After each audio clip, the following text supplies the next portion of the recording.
Previously on ImpTab Avatar, Blades in the Daofei.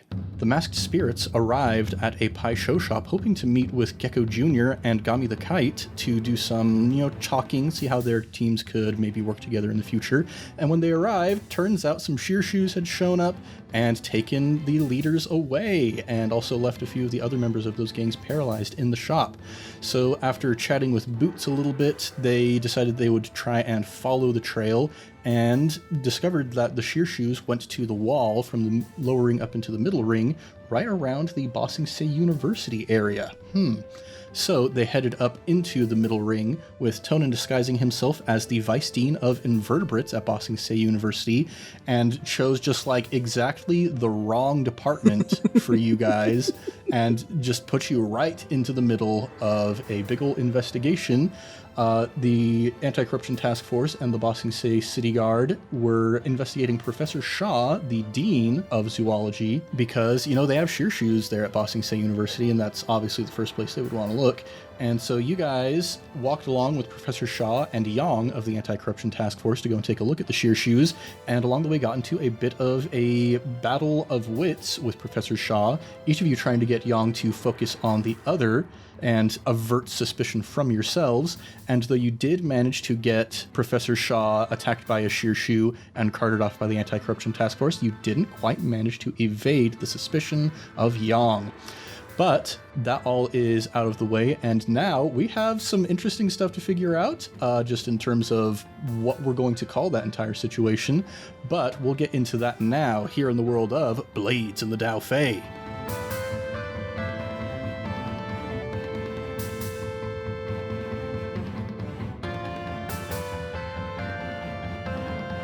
What's shaking, everybody? You're listening to ImpTab Avatar, Blades in the Daofei, the Blades in the Dark actual play where we make up almost everything on the spot. I'm Ned Wilcock, your host and GM, and today I'm joined by... Thomas Ryan as Weiyong. Every week it gets more intense. He is turning into a spirit. Christian Randall, excited for our anniversary. Also playing Tonan Yoru. Oh, also playing Tonan Yoru. And Evan Peterson as Ciwei Leng. Yeah, Christian brings up a good point. If you are listening to this episode on the day of release, then that means this Friday is going to be the second year anniversary of Improv Tabletop, which is wild and exciting and kind of crazy that we've made it this far. It's been a wild ride. And we've got some cool numbers to report as well. I don't know for 100% sure if this is going to be true by the time you're listening to this, but I think there is a very good chance that we are going to hit 50,000 downloads by our second anniversary. Which is insane. Yeah, because last year around this time, around our first anniversary, we had just hit 10,000 downloads, and that's a pretty big jump. Pretty big jump. I don't mean to diminish our own accomplishments, but I think anyone with enough patience can get 2 years of a podcast out. I'm very excited about the 50K though. That is, yeah. I do want to diminish our accomplishments. Don't count your chicken pigs before they hatch. That's true. We're never going to hit 50K. We'll get 49,000 and then we'll just drop off. Yeah, something's going to happen. A tornado's going to hit the Podbean headquarters, and we're going to lose all of our episodes. And I'm sorry that we're bullying you on one of your big accomplishments. That's really great. it is what it is. Thanks to the fans. It's all thanks to you guys. We love you. That it is. Don't speak for me. I love you. And I love you. And I love you too. I actually have a little folder in our Improv Tabletop email account that's titled People I Love, just for all of the email notifications whenever we get a new patron. So Nice. That's so wholesome. Oh, thank you. So, first things first, we're going to get into the payoff, which means first we need to figure out what kind of job this was. So I mentioned during the episode that if we managed to succeed in this, we would allow you to choose an appropriate claim from your map. So let's go ahead and take a look at our claims map. Current things that we have access to are terrorized citizens, street fence, BSS guard informants, and fighting pits. And also turf, but I don't think turf quite fits. Mm-hmm. Well, if Ciwei sits... Oh, sorry, no, not BSS guard informants, BSS guard intimidation. If Ciwei does end up setting those shirshus loose, then if that's not terrorized citizens, I'm not sure what is. Well, even if we just have them. Well, that's a different job. You still have to actually release those shirshus. Fair. Honestly, I kind of think it is just turf. I know that's boring, but I don't feel like the university fits into those other ones very well. So like we just have a foothold in the university now. That we could then expand out to informants or a warehouse or... I'm thinking maybe street fence, but that doesn't really fit either. Yeah, I mean, kind of using it as a foothold does, I feel like, have the strongest argument, being like, okay, now we have an in with the university and we can start corrupting things from there. That is a good point, because Professor Shaw is definitely not on the payroll at BSSU anymore. That's my vote. Just more turf. All right, we'll go ahead and mark that. Nice. And that's going to fill in an additional box of your rep tracker, so that now you only need 10 rep in order to increase in tier. Nice. Cool. So now we'll figure out the payoff for this, starting with rep. The crew earns 2 rep per score by default. If the target of the score is higher tier, take +1 rep per tier higher. So you guys versus the Shirshu Fanciers Association. They are tier 2, you are tier 1. So that is 2 + 1, giving you guys 3 rep for this job. We will take it. Then for coin, nobody was paying you for this job, so we're not going to get any coin from that one. That brings us to heat. So we're going to figure out what our baseline is for this. 2 heat is contained standard exposure. Basically, the only person who is really suspicious of you based on this is Weiyong, but that's a pretty bad person to have suspicious of you. He does have his own clock, though. He does. I think we'll start at 2 because only one person really got suspicious of you because of this. And then we'll add +1 heat for a high profile or well-connected target, which Shaw definitely is. +1 heat if the situation happened on hostile turf. I wouldn't say so, especially now that it is your turf. Yeah. +1 heat if you're at war, +2 heat if killing was involved. So that is 3 heat for you guys, bringing you up to 5 heat out of 9. And now we're going to roll for an entanglement. Oh no. Gonna roll dice equal to our wanted level. Let's have Thomas roll that this time. 1 die. 1 die. Here it is. 3. Oh dear. All right, and looking on the heat 4 to 5 chart, that means gang trouble or questioning. Great. So I believe, yeah, this is one that we've had before. Gang trouble is one of your gangs or cohorts causes trouble due to their flaws. Lose face, i.e. forfeit rep equal to your tier +1, or make an example of one of the gang members or face reprisals from the wronged party. And then questioning is the guard grabs an NPC member of your crew or one of your crew's contacts to question them about your crimes, and we make a fortune roll to see how much they talk, or we pay off the blue coat.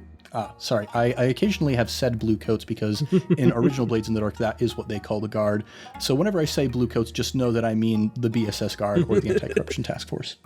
So, which one do we want to go with? Gang trouble or questioning? How much does it cost to pay off the guard? It's going to cost 2 coin. Gang trouble. Yeah? Eelhound has been doing some bad stuff with his goth phase that he's going through. I just want to pay off the guard. But I want Eelhound to go to a jazz club and start just beating on people. Why? I was thinking more Spider-Man 3, but... Oh no. Oh. God. Let's put it to a vote. We got 3 people here. Say aye if you want questioning. Is that the one where we can pay him off? That is. Oh, aye. Aye. All right, there we go. So, Sorry, Thomas. Nay! so you can pay off the guard, or you can just make a fortune roll to see how much the person in question talks. If you roll a 1 to 3, it's +2 heat. 4 to 5 is +1 heat. What about a 6? It doesn't say. Let me look in the actual book just to make sure. I'm assuming probably 0 heat based on that scale we've established. I'm going to say you lose 1 heat. Oh, jeez. They smooth talk them so much that they're like, oh, no, there's no way these guys are bad. It doesn't actually say specifically in the book, so I assume that means 0 heat. You guys want to gamble? We got a lot of heat space left. I am willing to risk that rather than You only have 4 coin for the crew. Yeah, we don't have a lot of money right now, guys. Here, actually, you know what? Let's roll real quick for the shop to see how much money you made in the past week off of your scorpion bats. If you don't lose money off of that, I'll be genuinely surprised. Do I roll just a flat d6?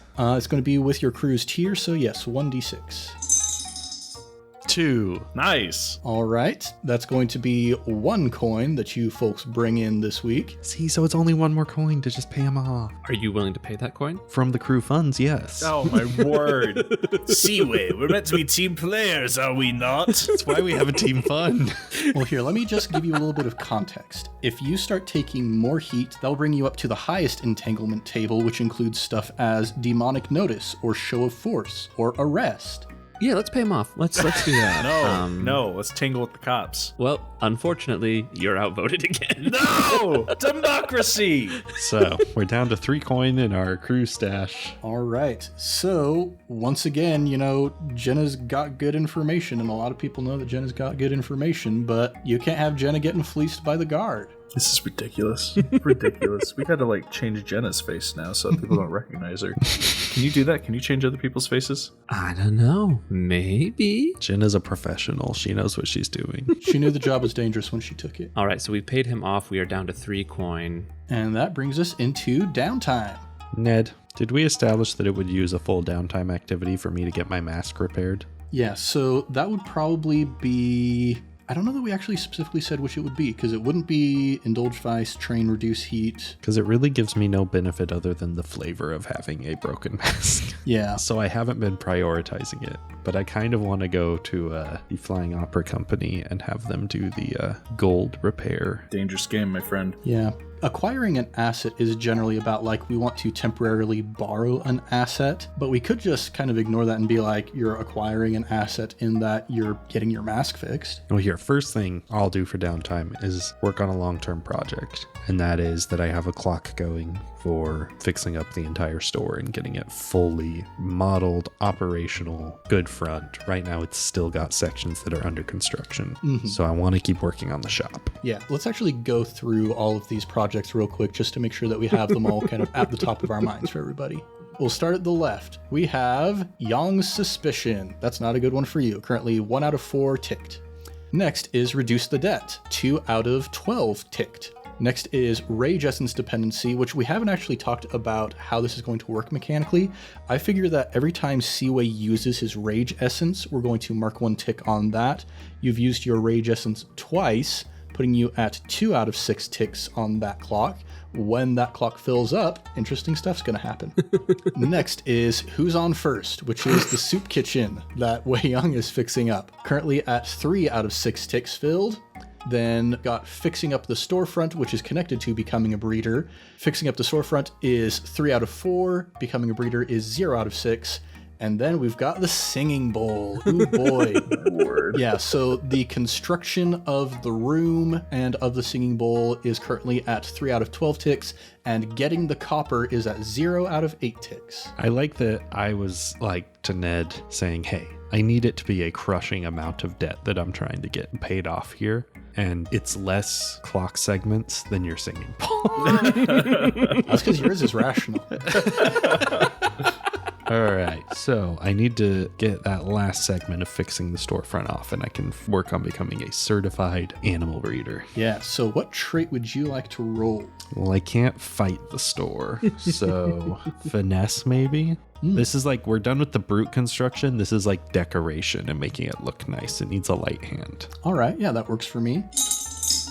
4. Okay, that is going to be 2 ticks. So that's going to fill up Fixing the Storefront and mark off 1 tick on Becoming a Breeder. Nice. We have a fully operational, fully decorated pet store. And I'll say, because you have fixed up the storefront so nicely, whenever you roll to see how much money you bring in for the week, we will have you roll tier +1. Ooh, Very nice. Nice. Okay. I don't want to risk indulging my vice because I could overindulge right now. Yeah, you're only at 4 out of 9 marked. So I will let someone else go while I look over the list of other things I can do. He does have a trauma now, so if he doesn't do that, though, he does take another stress, right? Correct. Oh, if I don't indulge my vice? It's just 1 stress. Yeah, I think I'm going to take the 1 stress. I don't think it's worth risking overindulging. All right, bringing you to 5 out of 9. Let's see how everybody else is doing stress-wise. Weiyong, you've got 5 marked, so if you don't indulge your vice, you're going to end up at 6. And Tonan, you have 6 marked. No reason for me not to indulge my vice. Well, I mean, you don't have to indulge your vice if you want to get trauma. All the cool kids have trauma, man. Don't you want to fit in? That's gonna be our first shirt. All the cool kids have trauma. Well, I mean, if no one else has a downtime they want to do right now, I would like to train my playbook. Oh. Flavor-wise, the way I'll do that is I'm going to go to my study, because I have a study, and I'm just going to work on my scheduling abilities, my ability to make stuff work within a schedule. All right. That actually fills out my playbook track. I'm going to take the calculating feature on the spider. Ooh. Due to your careful planning, during downtime, you may give yourself or another crew member one more downtime action. There we go. I think we can apply that one right now. So I get 2 more, or potentially I give someone else 1 more. Yeah, depending on how generous Weiyong is feeling, which I think we already know the answer to. I'm not. Well, I want to finish Who's on First. It's only halfway done, but I'm feeling lucky. We can have a soup kitchen and a pet store. Soup kitchen and a pet store. It's been a while since I've actually done anything for Who's on First, so I can't remember what I did last time. I think I was schmoozing the gardeners around town or something like that. Yeah, I think it was largely just kind of like making connections with people, getting yourself ingratiated to those who are, working on the supply chain and actually running the storefront and whatnot. Okay. Well, I guess now it's just word of mouth, right? Tell the people, hey, Who's on First is here. They want to serve you when you're destitute. So probably consort, because I'm chatting with people. Yeah. Because I'm not lying. It's legit. It's a little soup kitchen. Yeah, being nice to people for once. Yeah. Imagine that. Being nice for my own gain. Yeah. It's the only way I'll be nice. Is Weiyong going soft, maybe? We haven't done the poll yet. We can't. Yeah. Okay, I'm rolling. 6. There you go. That's 3 ticks. That's 3 ticks. Who's on first is finished. It's fully Ayo, functional. ayo, ayo. I'm not sure if Ba Sing Se has an IRS, but these 2 fronts will be really good for laundering our coin. Mine doesn't bring in money. Donations. I did a charitable thing. Honestly, yours is better because the donations might be tax-free, I could just say it's an anonymous donation, and we Yeah. can put all our money through it. Tax codes, baby, we are free. With that in mind, actually, I want to do just a couple things real quick with the faction game.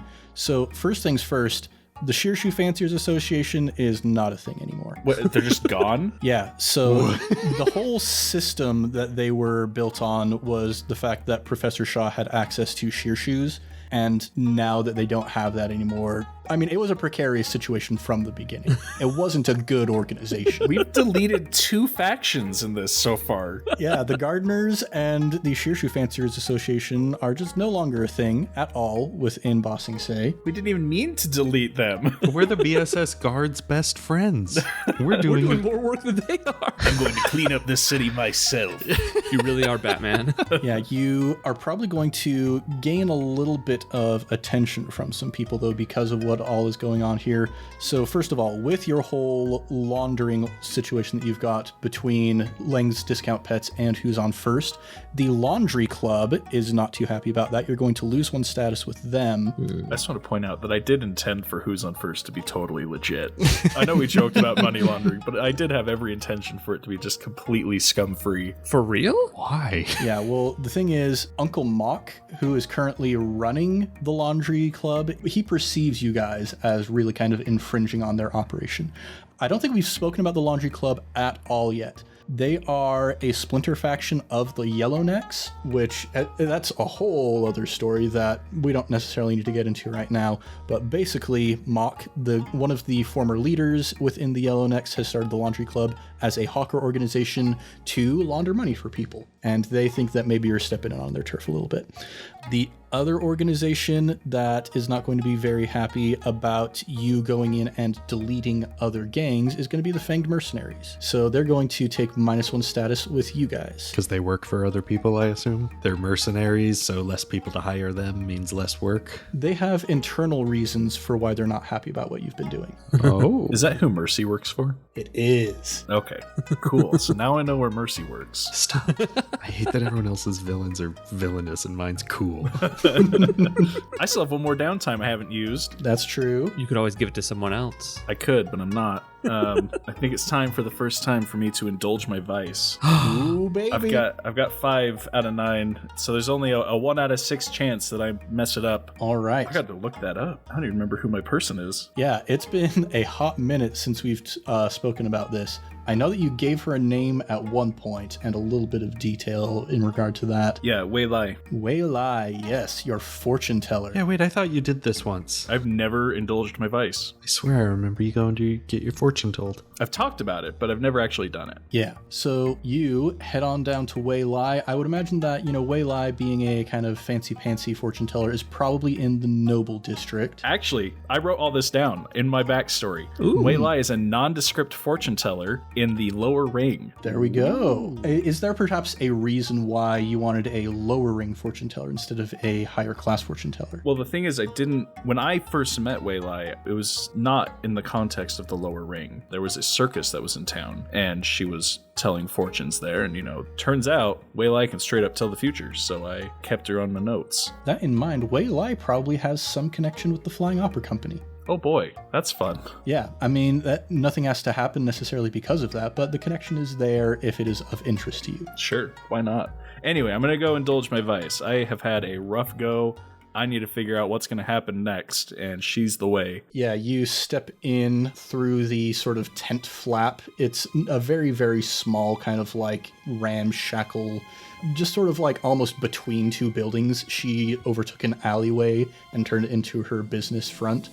And you kind of slip in through the front flap of it, and she turns to see you and says, "Weiyong, darling, it's been so long since I've seen you." Yes, it has been quite some time. Thank you for taking me in such short notice. It's too long. You used to stop in here every other day, but now I haven't seen that. Let me pinch your cheeks. And she pinches your cheeks. I'll allow it. Weiyong's pretty cool. Now, come on, sit down. I got your favorite cushion right here. And she kicks one of the cushions out of the way and puts a different, it's not necessarily rattier or less ratty, but just ratty in a different way than the previous cushion. Sets it down across the table from where she is sitting and says, "Now tell me, Weiyong, what's troubling you, darling?" Things have not been going well. We've been attempting to take over the city, and I got hit in the head with a rock. Oh. I should have seen that rock coming. I can tell when things are going to happen. That's rough, buddy. And then my girlfriend turned into the moon. What am I supposed to do with that? Oh, you didn't tell me that you were seeing somebody, Weiyong. That's so sad. That's rough, buddy, is like the I have a bad feeling about this of the Avatar universe. Well, let's take a look at what's going on in your future. Now we're going to have you roll to indulge your vice. You're going to roll with your lowest attribute, which turns out is none of them. They're all equal. All twos, baby. Dang. All twos. I overindulged. No. I have 5 stress and I rolled a 6. Oh. Yeah, so Weiyong grabs some bones from just a sack that she's gotten next to her at her cushion, and she lights a little fire on the table in front of you with some of her fire bending and starts dropping the bones on there, and they start cracking and popping, and she starts like getting more, she's getting the vapors essentially as she's watching this display in front of her, and she says, "Weiyong, darling, don't leave your house for the next week." You got it, Weiyong. I can lay low. Oh my god. I'm just picturing Weiyong going from this like tough, confident man. My eyes are like bugging out of my head. I'm picturing him in the palace with like a blanket wrapped around his head with only his face showing. Whether you want to go back to your papa, that's up to you, but just don't go out in public for about a week or so. I think it's probably time I go home then. Thank you, Weiyong, and I'm going to sprint out of that place as fast as I can. I imagine you run like Tom Cruise for some reason. Oh my God. I was thinking like in Avatar, coincidentally, when Aang is running away from the giant fish, and it's just like super anime, just Yeah, that's like the most anime sequence that exists in Avatar. It's like so One Piece. I love it.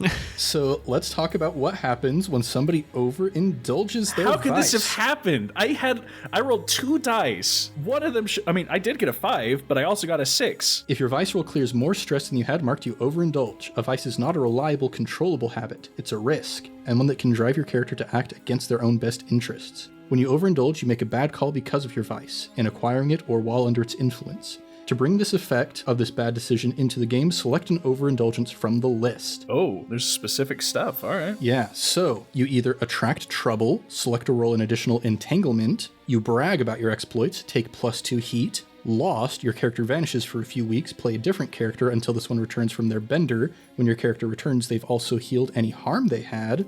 Or tapped, your current purveyor cuts you off, find a new source for your vice. Oh. I think it's day's time in the sun. Ooh, the day has come. The day. The day night rises. Oh my gosh. You already had a sheet made, right? I did actually. Nice. I think I have to update it a little bit, but it's pretty much ready. What class is Day? He is a whisper, which is Ooh. kind of like the arcane guy of the crew. Nice. So yeah, how does this work, Ned? Yeah, so how long your bender is going to last is going to be up to you, I'll say. We're going to have Day take over for Weiyong for at least the next score, potentially the next 2 scores, depending on how paranoid you feel like Weiyong is being. I mean, he explicitly is paranoid based on his traumas, so probably at least 2. Ooh, this is good. This is exciting.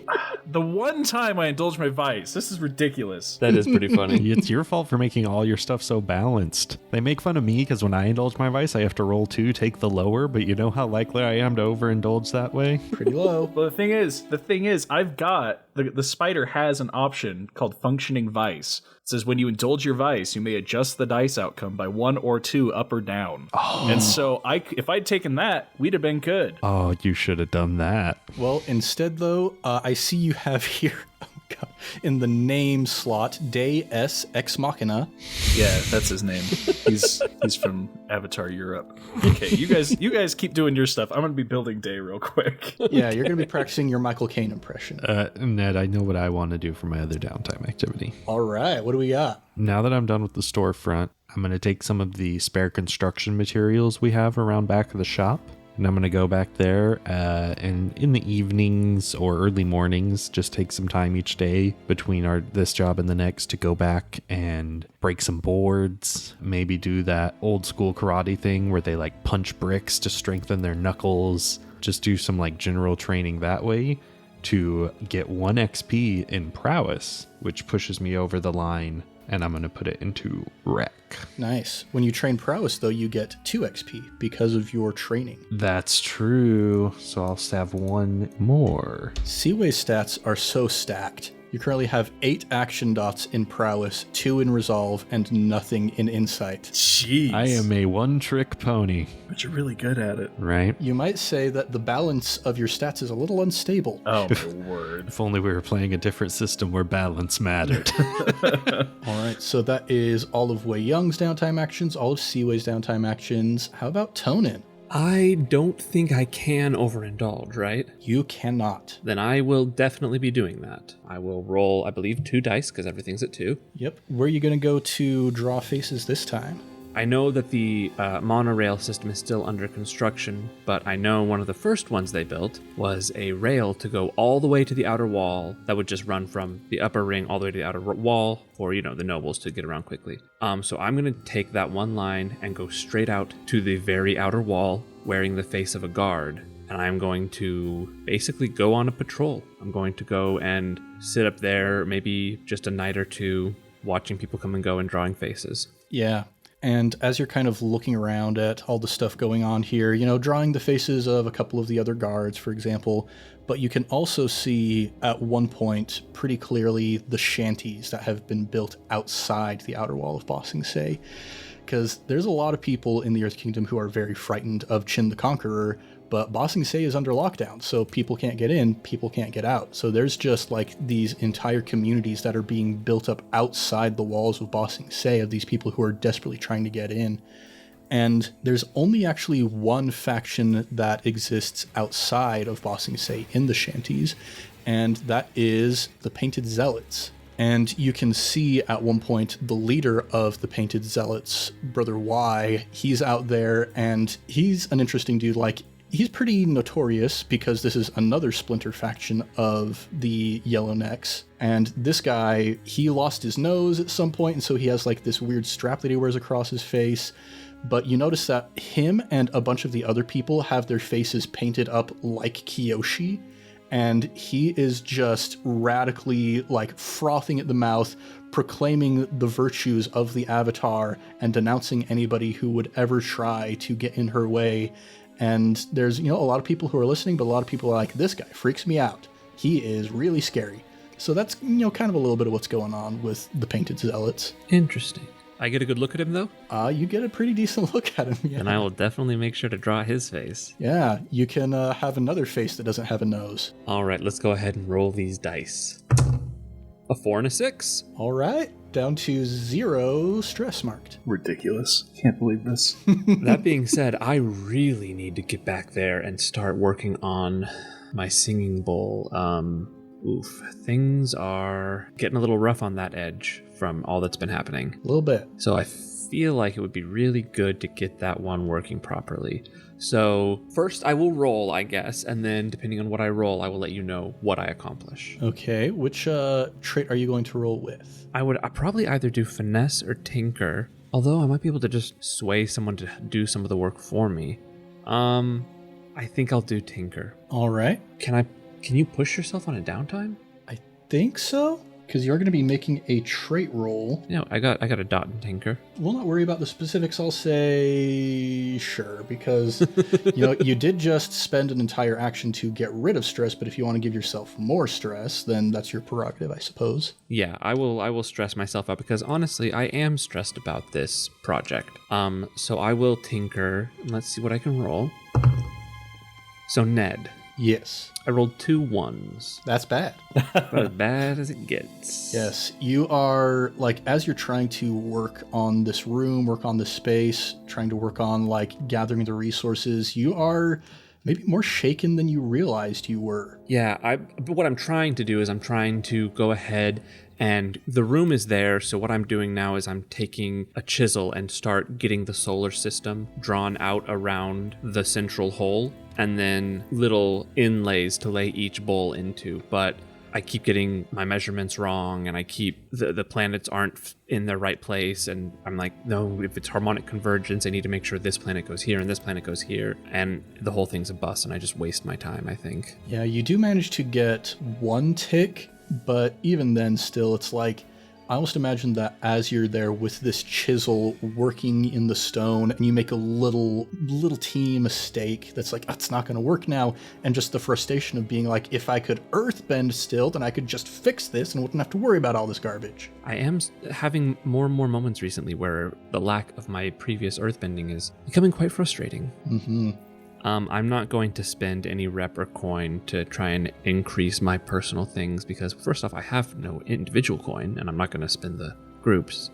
And I believe I've already spent rep in the past. So I'm just going to spend some time, I guess, sitting in the hole where the bowl will one day be, meditating and thinking about my life choices and the fact that maybe I had less of a choice than I thought, and I didn't never realize that until my friends brought it up. Tonan just being a sad little boy for a bit. Oof. Oof. So Ned. How's that pathos for you, Swess? Jeez. Her poor patrons. Ned, so the Shirshus Fanciers Association is no more. But also, we knew 2, I almost said friends, we'll call them professional acquaintances, who disappeared, that we found Shirshus tracks around where they disappeared. Are they still missing? Yeah, so there's a couple of loose ends that could potentially be tied up from this claim that you guys just took. The 2 major ones that come to mind are, first, we know that a bunch of the members of each of these crews got taken by the Anti-Corruption Task Force, but the leaders of these 2 crews, you still have no idea where they are because they were taken by the Shirshus. And then the second thing that comes to mind is Ciwei rolled 4 6s on that prowess roll to avoid getting attacked by the Shirshus.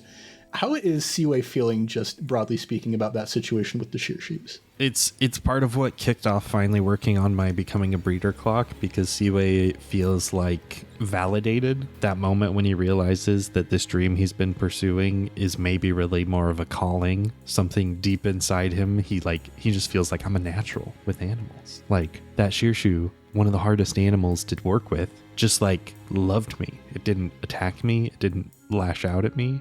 And in fact, the one guy who's been working with it every day, it attacked him instead to protect me. And so I'm just like, my ego has grown a little bit. I'm a little more bolstered of like, this is what I'm meant to do.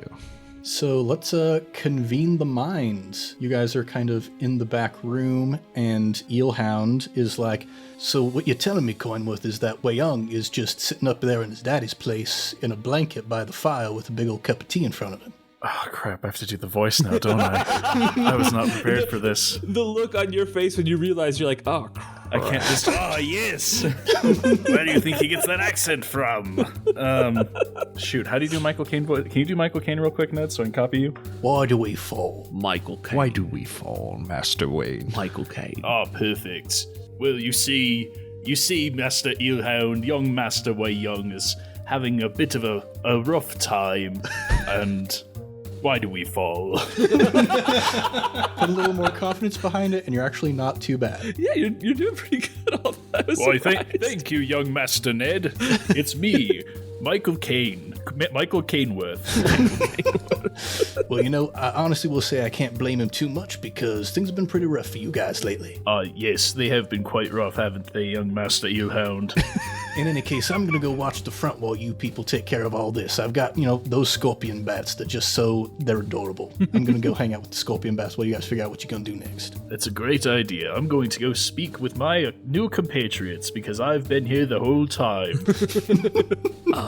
I'm pretty sure I have a decent idea of what's going on. The young Master Weiyong does not want to be interrupted right now, so you'll just have to expect that he's fine. You don't know what's going on with him, alright? Okay, Day. So Weiyong is not gonna be with us for a while? He needs a little time to rest and recuperate, as any young master would, after such a stressful encounter with the spirits. Okay. If you... Thank you for your understanding, young Master Tonan.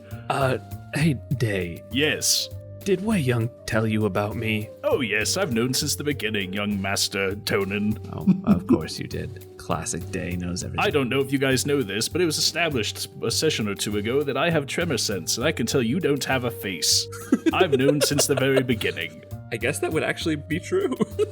A fun little tidbit I really like. I'm looking at Day's playbook sheet right now, and I notice you took Iron Will. You're immune to the terror that some supernatural entities inflict on sight. Take +1 die to resistance rolls with resolve. I like the idea of the first time you saw that spirit when you were with Tonan, and it was so freaky that you vomited on sight. Now you're just like, nope, not doing that again. I'm going to keep myself cool and composed. Iron Will, baby. Locking those feelings away. I love it. Well, as far as the political situation we find ourselves in, Day, we need a third man. Can you cover for Weiyong while he's hiding under his blankie? He'll look around, kind of like confused, be like, that's why I'm here, young Master Tonan. Weiyong asked me to come and fill his spot while he's recuperating. He's not hiding in his blankie. He's being a big boy. Okay. He's being a big boy. Oh, Day is so ride or die. Ride or day. Hey. Ride or day. All right. I say we need to find out what happened. Here's the thing. Ciwei really, really wants to just declare war on Gecko's very good smuggling operation, but we should probably find out what happened to Gecko Jr. before we do anything to Gecko Jr.'s dad. Ah yes, father issues run rampant in this city, young Master Ciwei. We should certainly find out what's going on with him. I mean... This is quickly run away from a Michael Caine accent. I can tell you that right now. It's fine. Wherever it settles, it settles. That's how voices go. My instincts are telling me that it was Gecko Sr. who hired the Shirshus to kidnap his daughter and other rival from, getting too strong. Do you think I'm out of line for thinking that? It feels valid. I just wonder where we need to search to help rescue them. Perhaps I can be of some assistance. I have a bit of hunting experience from my time back in the military. You have a very storied past, don't you? There's lots of things about me you'll never find out. That's an ominous answer. Tally-ho! Should we just go kill Gecko Sr.? I would advise against that, young Master Tonan, especially since the dead seem to be coming back as one-eyed spirits. You'd think I'd learn. You'd think I'd learn. We don't want another Nilliao situation now, do we? And he'll elbow you in the ribs. Ow. No, I don't think we do. Sorry, I don't know my own strength sometimes. If you like, I could probably use one of those shirshus to try and track down Gecko Jr. I mean, I think You may need Tonan to help you. He seems to have a better hand with You those. are Tonan. Oh, gosh, dang it. I mean Ciwei. It's just... Look, I'm having some sort of an identity crisis right now. I had a whole moment earlier. It's hard to know when you are when your things are all mixed up like this, isn't it? Yeah, it is. Tonan suddenly realizing that his entire life has been an identity crisis. By the way, I forgot to commend you on your excellent earthbending forms earlier. How did you learn to bend? You not bender? I'm sure this won't dredge up anything. Funny thing is, and I'll just tell Day everything. I mean, I figure he's gonna know, so I'll just spill it all. Oh, that really sucks, Tonan. Perhaps if we kill Ko, you'll get your bending back. Wow, Day, you really do have everybody's back, and I appreciate that. There's nothing I can't do. I'm waiting for Day to, like, just on our first mission together, just straight up actually die. As long as it's not Weiyong, that guy's gotta live forever. Well, Day, do you think you could reach out to Jenna? Or maybe Ciwei? You can reach out to Jenna and see if she might have any information. She's been our most consistent informant, and she really seems to know what's going on. It is somewhat disturbing how much she knows, isn't it? And Eelhound peeks his head in from the front and says, actually, you did have a date scheduled with Jenna, didn't you? No, I was literally... Oh, shoot. I was waiting and I was going to go. Ciwei sits forward and goes, I forgot my date. And I'm going to get up and just like power walk out of the room. Oh, you're gonna go to a tea shop? Yeah, we hadn't actually scheduled a time. I had said we'd schedule it after the next job, but I'm going to, do I know, like, where to find Jenna, or does Jenna just appear when needed? Yeah, we'll say that you guys did arrange, like, this is the tea shop to meet at, and Jenna, she has interesting ways, so, like, you can just show up and know that Jenna will be there, essentially. Might I recommend a tea shop? Tonan, what tea shop is it? Is it the one with the giant hole in the wall? No, that was a pie show shop. Oh, that's right. Quick editor's note. At this point, Christian forgot the podcasts are an audio-only medium and typed out in our Discord chat the words, "Hoolie that makes tea." That's the name of it? It's an older tea shop. Huh? I believe it's in the middle ring. If it's the middle ring, I can certainly guide you there, young Master Ciwei. Quickly, on my back. Oh. I'm capable of walking, thank you. So you start running as fast as you can to get to the shop of Hoolie that makes tea. And I think that's where we're going to pick up next time, actually. This has been a disaster for me. This has been my worst session yet. What an interesting episode. So disappointed in myself. Oh man, I love that the first time you indulge, you immediately... It's why I haven't yet. I don't want to... It's so easy for me to just get lost in the sauce, as the kids say. Man, and ending on potentially the most stressful cliffhanger of somebody realizing that they're late to a date and sprinting to get there. Everything turns into dating sims eventually. This is basically my real life. My brain is so spacey. I'm late to everything all the time. Well, we'll figure out how all that goes next time, but I need to take myself just a little bit of a break. So for now, thanks everybody so much for joining us, and we'll be back next time with more adventures in the world of Blades in the Daofei. If you want more, go ahead and subscribe. Maybe even give us a review. We would be as happy as the general manager of a pet shop playing with a bunch of scorpion bats if you would go ahead and give us a review on the podcatcher of your choice. We're also all over social media at Improv Tabletop, so if you'd like to connect with us there, maybe you would like to talk with me about anything that's going on right now, because there's a lot of stuff happening in this story. Don't be afraid to reach out. Now it's time to shout out our next batch of Sticker Club patrons. Yeah, we're back around we're kind of at the end of the list with some of our most recent members of the Sticker Club, starting out with Daniel Wolf. Yeah, the person who asked us to bring some pathos to the situation, and, ask and ye shall receive. We're getting a lot of pathos for Tonan here. There's just so many feelings I didn't even know I had. I thought Ciwei was supposed to be the emo one, gosh. Now, you're the emo one, and Tonan's just the sad boy. It's a subtle difference, but it is a difference. Either way, you both need a strong butler figure in your life. Ew. Yeah, and Daniel Wolf within the canon here is a counselor, a therapist. Any of you at any point, if you want to heal some perhaps emotional harm, you can go. I'll make that canonical. I will make that mechanical. You can go to Daniel Wolf and The only therapist in Bossing Say. the only therapist in Bossing Say.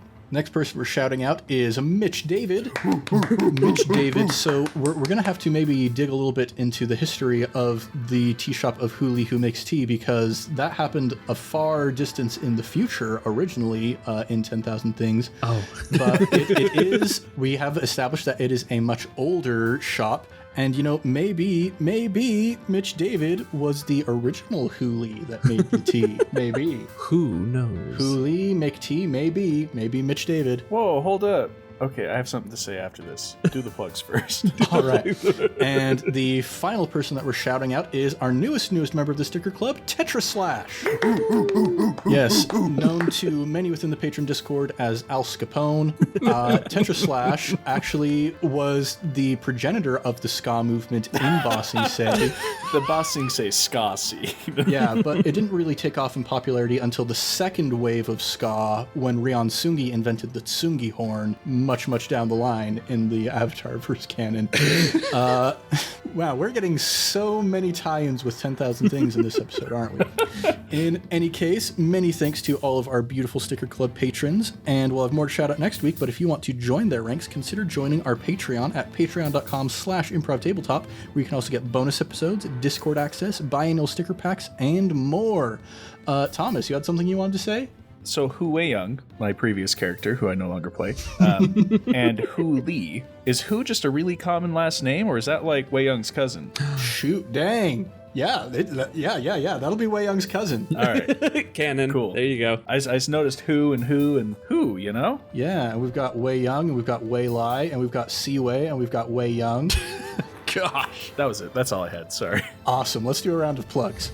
First things first, we've got our Fit campaigns. We've got ImpTab Avatar 10,000 Things that we've already referenced a lot. We've got iCast Fireball, our sister podcast, an actual play 5e D&D campaign going through the campaign Tyranny of Dragons, blah, blah, blah. We've got our affiliation with FanRollDice.com. You can get 10% off your order if you use coupon code VroomVroomFifi. And actually, they just released some mammoth D20s, really big chunky D20s that also have the swirly glitter liquid inside of those. Those are pretty cool. The other thing that I'm going to shout out is a German ska band called El Scapone. The German ska scene was never the same once they came on. It's very, yeah. You guys already know those plugs. This is the plug. This is the real one. We discovered them on SoundCloud. Evan discovered them on SoundCloud during an episode of the obligatory talkback. We were talking about Al Capone. I mean, if you know, you know. If you've been listening to the obligatory talkback, you know what's going on with Al Capone. But I went and listened to some of their songs. They haven't released anything on their SoundCloud since like 2017 or something like that. But I listened to their song, The Kings of Friday Night. It's actually pretty darn good. I've been listening to it quite a bit recently. So go check that out. Good heavens. That's going to do it for us for now. So thanks for joining us here in the world of ImpTab Avatar, Blades in the Daofei. I'm Ned Wilcock, your host and GM, and I've been joined by... Thomas Ryan as Deus Ex Machina. Coinworth, if you prefer. Oh, man. I have to bounce when I do the voice or it doesn't work. Yeah, you got to have some sort of thing to ground you in the voice. Deus Ex Machina. Sometimes it's a phrase, sometimes it's a movement. Christian Randall as Tonan Yoru. And Evan Peterson as Ciwei Lang. Much love and stuff, everybody. We'll catch you next time on ImpTab Avatar.